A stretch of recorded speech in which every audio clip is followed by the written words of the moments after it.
नमस्कार दोस्त। तो आज का वीडियो में लेके आया हूँ एक्सरसाइज 2.2।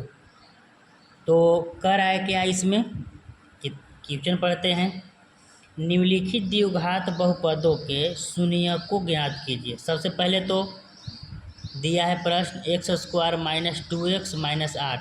इसका शून्यक पहला शून्यक निकालने के लिए कह रहा है और शून्यकों तथा गुणांकों के बीच के संबंध की सत्यता की जांच कीजिए। यानी कह रहा है कि जब इसको शून्यक आप निकाल दीजिएगा तो इसको जो आंसर आएगा उसको अब जांच कीजिए कि सच है कि नहीं, बनाया हुआ सच सही है कि गलत है। तो इक्वेशन बनाने से पहले हम थोड़ा सा बेसिक चलते हैं। बेसिक क्या चलते हैं कि शून्यकों तथा गुणांकों, ये सब पहले इस मैथ से बनाने से पहले कुछ चर्चा बेसिक चीज़ों पे कर लेते हैं। क्या करते हैं तो चलिए। द्विघात बहुपद, द्विघात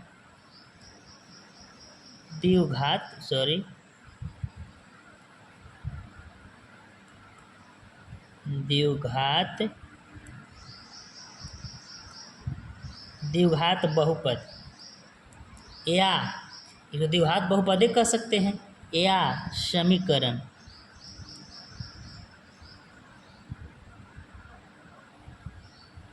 समझते हैं कि बोले कि द्विघात बहुपद दिया हुआ है कितना, x square minus 2x minus 8।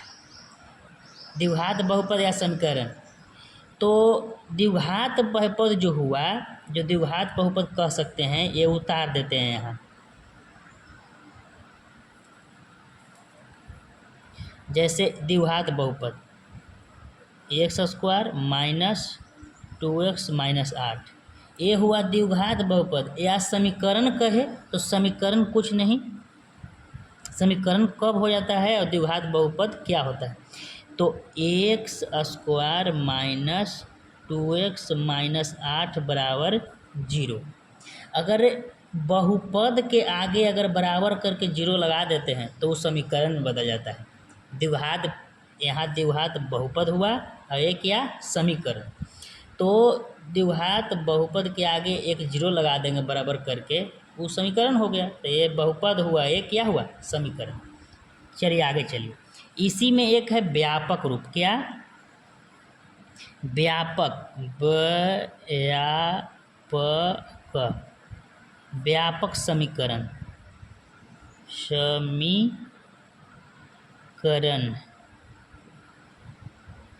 इसी में क्या है, व्यापक समीकरण। तो व्यापक समीकरण क्या है, तो व्यापक समीकरण या व्यापक समीकरण का सूत्र भी पूछ लेता है। तो कहेगा तो क्या होगा व्यापक समीकरण का सूत्र, तो A X square plus B X plus C बराबर 0। अगर यहाँ तक रहता A X square plus B X plus C रहता यहाँ तक, तो इसको बोलते व्यापक बहुपद। और अगर बराबर 0 कर दिया तो यही हो गया क्या, व्यापक समीकरण। चलिए इसी को वही नेक्स्ट पेज लेते हैं।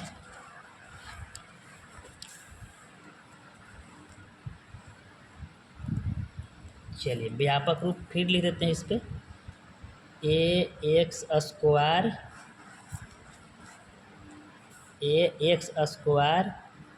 Plus B X plus C बराबर 0, व्यापक समीकरण। अब इसमें क्या होता है कि जो एक्स स्क्वायर के साथ जो ए लगा हुआ है इसको गुणांक बोलते हैं। बीच में गुना है कि ना, हाँ, तो इसको बोलते हैं गुणांक। क्या,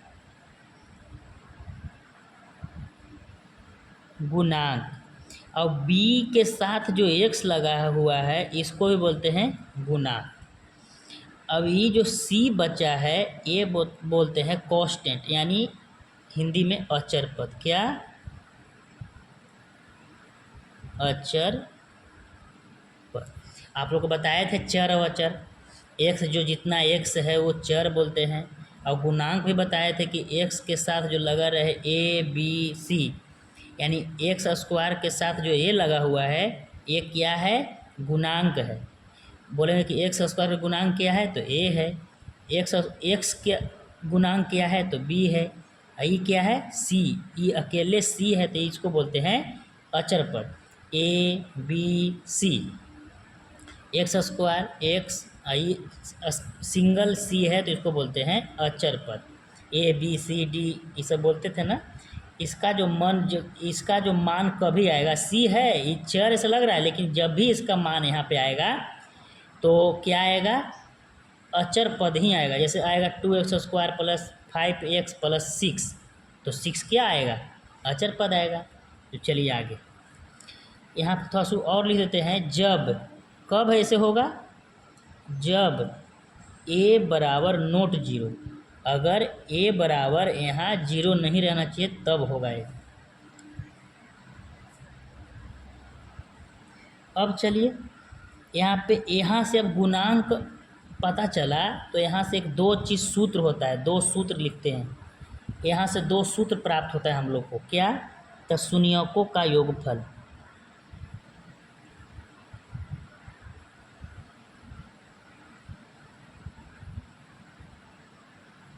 शून्यकों का योगफल, शून्यकों का योगफल बराबर सूत्र होता है, क्या होता है, अल्फा प्लस बीटा बराबर माइनस बी बाई ए होता है। याद कर लेना है तो भी बनेगा। चलिए दूसरा सूत्र क्या होता है, शून्यकों का गुणनफल, शून्यकों का गुणनफल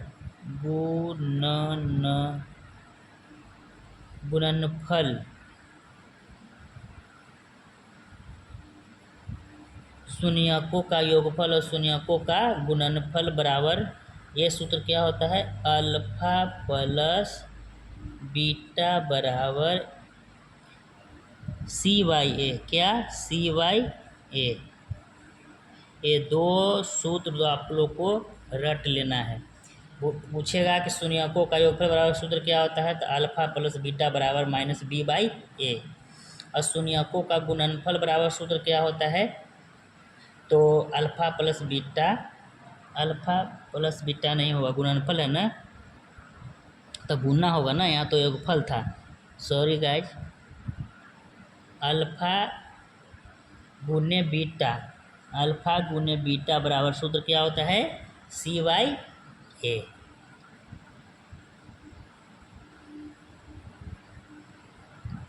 चलिए अब आगे नेक्स्ट चलते हैं। अब तो शून्यक के लिए दो सूत्र मिल गया, तो अब शून्यक के लिए अब यहाँ से प्रश्न स्थापित करेंगे। प्रश्न हम लोग को दिया हुआ क्या था, देखिए प्रश्न हम लोग क्या दिया हुआ था, क्या कह रहा था कि निम्नलिखित द्विघात बहुपद के शून्यकों ज्ञात कीजिए और शून्यकों तथा गुणांकों के बीच के संबंध की सत्यता की जांच की। अब प्रश्न पर चलेंगे, x² माइनस 2x माइनस 8।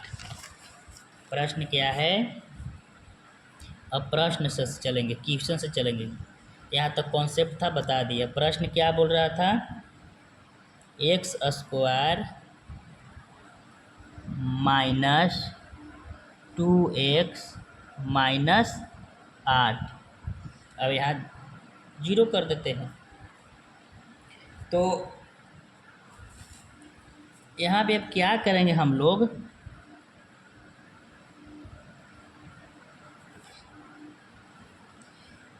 कि गुणनखंड विधि, यहाँ देखिए विधि होता है, ये बहुपद दिया हुआ है तो इसको आप गुणनखंड भी कह सकते हैं। तो आप गुणनखंड, ये प्रश्न में ही बोल रहा है कि गुणनखंड विधि से हल करें। क्या से, गुणनखंड विधि से हल करें। ये अगर द्विघात बहुपद के सूत्र भी होता है उससे भी हल होता है, या फिर और बहुत नियम बनाने के लिए होता है, वो बताएंगे।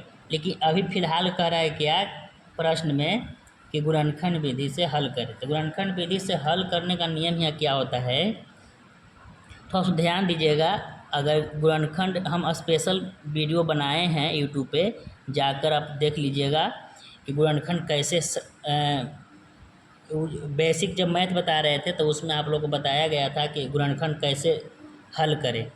तो चलिए फिर एक नज़र देता हूँ इस पर, गुणनखंड की विधि, गुणनखंड विधि से कैसे हल होता है यहाँ पे। तो यहाँ पे ये दिमाग लगाना है यहाँ कि इसको क्या करें कि जोड़ने और घटाने पर हमको 2 ही आना चाहिए, लेकिन इसी को अगर गुना करें, अगर जोड़ने और घटाने पर 2 आएगा और इसी को जब गुना करेंगे तो 8 आना चाहिए।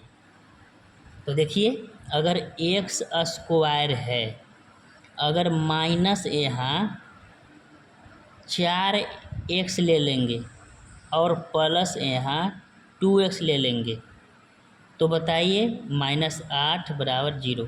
अब देखिए कि अगर -4x है और यहाँ +2x है तो प्लस और माइनस माइनस होता है कि ना, होता है। तो 4x में से अगर 2x चल जाएगा तो कितना, 2x। तो देखिए नियम फॉलो किया कि ना, यानी घटाने और जोड़ने पर, तो घटाने पर हमको नियम फॉलो किया, यानी 4x में से अगर 2x घटेगा तो देखिए तो यहाँ -2x फिर आ गया कि ना। और अगर इसी को गुना करेंगे तो 4 दूनी 8 भी आ गया। तो यही यहाँ नियम लगाना था। तो क्या करें कि मतलब -2x के जगह पर अगर हम -4x + 2x रखेंगे तो जब घटेगा तो हमको आ जाएगा कितना, -2x। तो घटने पर हमको इतना आ रहा है और इसी को जब गुना कर रहे हैं तो 4 दूनी 8 भी आ रहा है। तो देखिए हम लोग को मिल गया, 2 पार्ट में यहाँ से डिवाइड हो गया। तो चलिए x 2 गो है तो x कॉमन ले लेते हैं। x स्क्वायर 2 गो है, क्यों x स्क्वायर कैसे 2 गो है, तो देखिए x गुने x को जब गुना करते हैं तो कितना होता है, x स्क्वायर। तो एगो x बाहर ले लिए तो x बचेगा कि ना, हाँ। तो अब यहाँ जब यहाँ से यहाँ तक जब x बाहर ले लिए तो यहाँ 2x था तो x बचा। अब यहाँ देखिए 4 है और x तो बाहर ले लिए तो x - 4। अब +2 जो है यहाँ पर कॉमन ले लेंगे तो एक +2 जब कॉमन ले लिए तो x बच गया और माइनस बच गया। तो प्लस और माइनस माइनस से होता है। अब यह 2 से भागा देंगे इसमें तो कितना होगा, 4, यानी गुणनखंड हम लोग को निकल गया। गुणनखंड का नियम है कि दोनों सेम आना चाहिए। देखिए दोनों सेम है तो एक बार दोनों जब सेम आता है तो एक ले लेते हैं, 1 और 2, 2 गो आया है, दोनों सेम तो ए वो लेते हैं। तो x - 4 ए वो लिए और ए वो कितना आया है, x + 2, तो x + 2 लिए। ये गुणनखंड का नियम होता है। तो यहाँ से आप निकाल भी सकते हैं, जैसे बराबर 0 है तो 0 कर दिए, यानी x - 4 बराबर 0 वो कर लिए और ये वो कर लिए x + 2 बराबर 0। यानी ये जो -4 है अगर इधर ले जाएंगे तो प्लस में हो जाएगा। तो x बराबर +4 और इसको अगर प्लस में है तो उधर ले जाएंगे तो माइनस में हो जाएगा। तो x बराबर -2। तो इसको x बराबर जो 4 है इसको अल्फ़ा बराबर 4 मान लेंगे।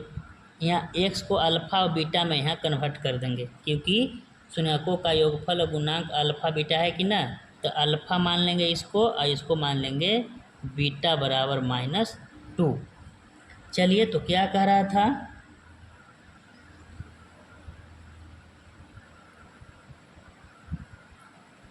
अब इसको जांच करेंगे। ये तो प्रश्न हमको बन गया गुणनखंड विधि से, अब इसको जांच करेंगे। जांच क्या करेंगे, जांच करेंगे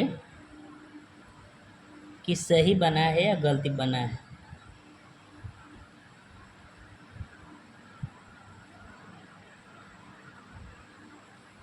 तो पहले लिखते हैं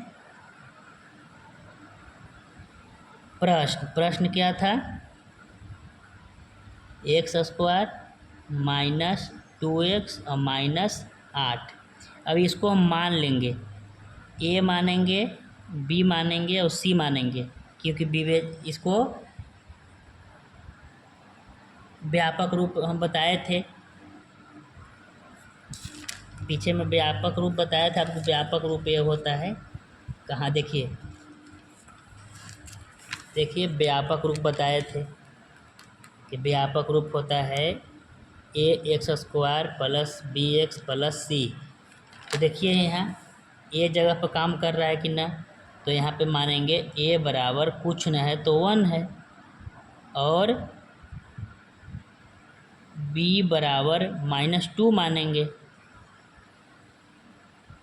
और c बराबर -8 मानेंगे। तो शून्यकों का योगफल चलते हैं, यहाँ चलेंगे शून्यकों का योगफल। शून्यकों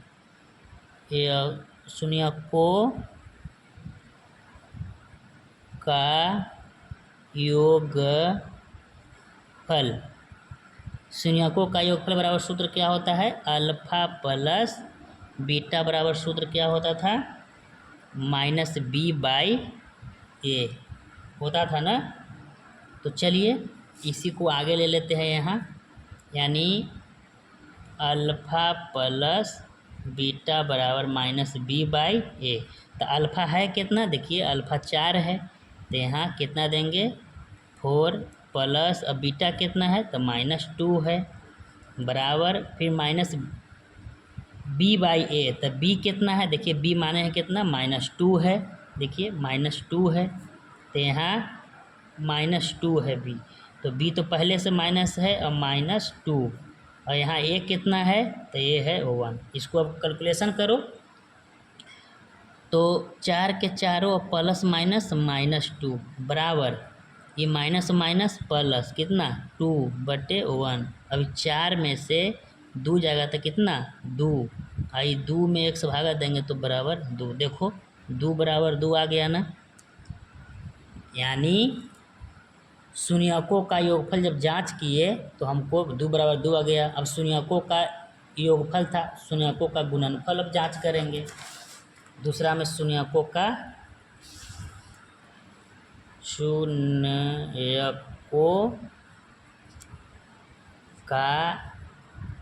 गुणनफल, योगफल तो जांच कर लिए, शून्यकों का गुणनफल करेंगे।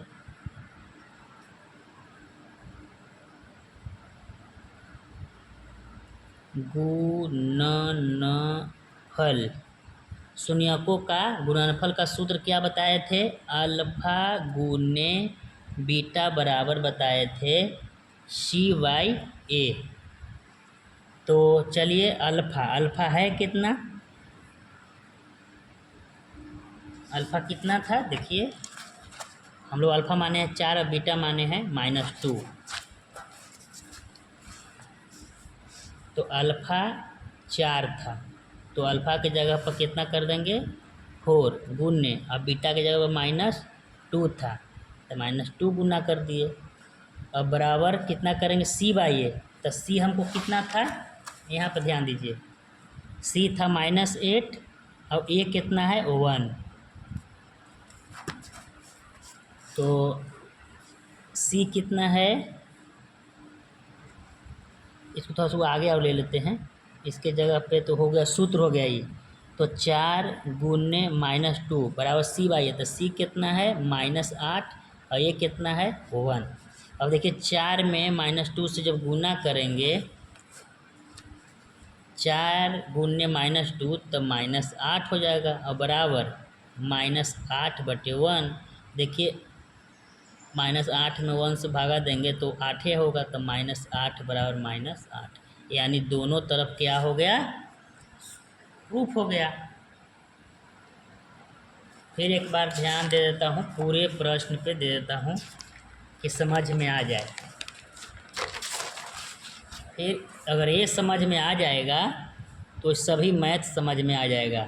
देखिए ये तो क्या था, ये प्रश्न था कि निम्नलिखित द्विघात बहुपदों के शून्यक ज्ञात कीजिए और शून्यकों तथा गुणांकों के बीच के संबंध की सत्यापता की जांच कीजिए। तो देखिए x square minus 2x minus 8 था। तो पहले कॉन्सेप्ट कहे थे, कॉन्सेप्ट बता लेते हैं। द्विघात बहुपद बताए थे और समीकरण बताए थे कि जब जीरो लगाए थे तो समीकरण होता है।